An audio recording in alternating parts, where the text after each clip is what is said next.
যালিকাল ফাউজুল আযীম। আমার আল্লাহ বলেন, ও দুনিয়ার মানুষেরা শোনো, দুনিয়াতে বাড়ি গাড়ি করতে পারলে এটাকে সফলতা বলে না। দুনিয়াতে নেতৃত্ব পেলে, ক্ষমতা পেলে এটাকে সফলতা বলে না।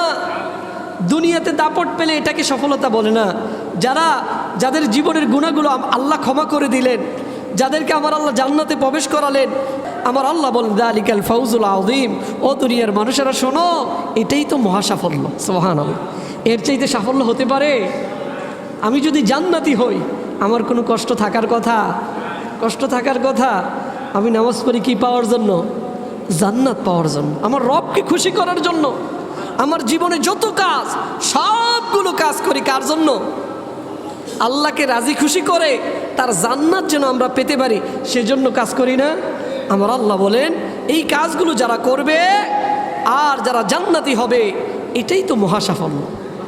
দুনিয়াতে কিছু থাকুক আর না থাকুক, তাতে কিছু আসে যায় না। কেউ যদি দুনিয়ার বিনিময়ে জান্নাত পেয়ে যায়, আমার আল্লাহ বলেন এর চাইতে মহা সাফল্য আর হতে পারে না।